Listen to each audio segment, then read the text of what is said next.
কাটে মানুষের মাংস। এটাই এখন মুখ্যমন্ত্রীর উন্নত বাংলা। উত্তরবঙ্গ মেডিকেল কলেজে করিডোরে পড়ে থাকা এক অজ্ঞাত ব্যক্তির মৃতদেহ কুকুরে খুবলে খেল। এটাই বাংলার বর্তমান স্বাস্থ্য ব্যবস্থার রক্তাক্ত বাস্তব। রক্ত ছড়ানো দেহাংশ, শকুনের মতো ঘুরে বেড়ানো কুকুর।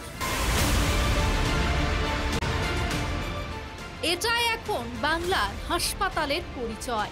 হাসপাতালে ন্যূনতম স্বাস্থ্যবিধি তো দূরের কথা, রোগীরা বলছেন কুকুর, বিড়াল, ছাগল সবাই থাকে এখানে, শুধু পরিষেবা আর চিকিৎসা নেই।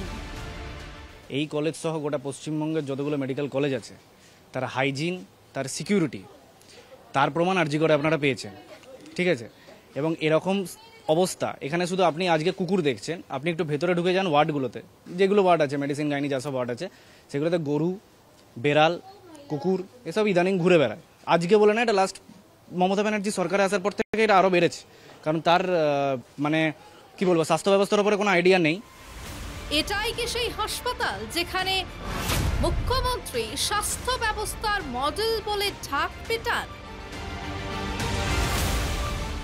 যেখানে কুকুর, বিড়াল, ছাগলের সঙ্গে থাকতে হচ্ছে রোগীদের? উত্তরবঙ্গ মেডিকেলের ছাত্রছাত্রী, শিক্ষক, রোগী সকলেরই বারবার অভিযোগ জানিয়েছেন, তবু কর্তৃপক্ষের ঘুম ভাঙে না। ওদের মতে রোগী ছিল না, তাই নেই। এ কোন নির্মম উদাসীনতা! কুকুরের প্রবলেমটা এখানে অনেক বেশি। এটা যেটা বললেন সেটা তো হয়ে গেল জনগণের দিক।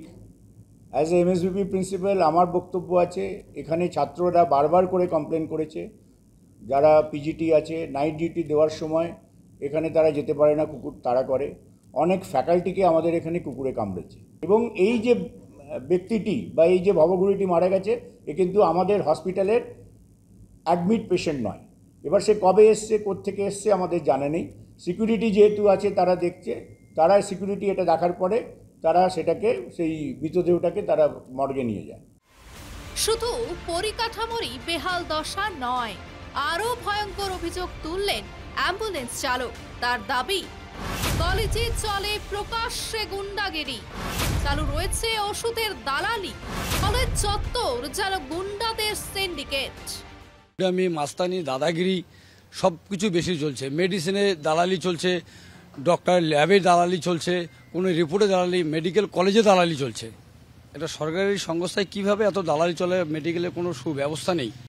মাননীয়া এখন ব্যস্ত রোড শো, গানের অ্যালবাম, পদযাত্রা আর রাজনৈতিক নাটকে। স্বাস্থ্যসাথীর কাজ বেলিয়ে ফটো সেশন হয়, আর হাসপাতালে ঢুকলেই নরকের গন্ধ। স্বাস্থ্য ব্যবস্থার এই চূড়ান্ত অব্যবস্থার জন্য বাংলার মানুষ আজ আপনাকেই দায়ী করছে। এবার ক্ষমতার আসনে নয়, কাঠগড়ায় দাঁড়ান মমতা বন্দ্যোপাধ্যায়। শিলিগুড়ি থেকে ক্যামেরায় প্রবীর দাসের সঙ্গে জয়দীপ বাগের রিপোর্ট, নিউজ লাইভ বাংলা।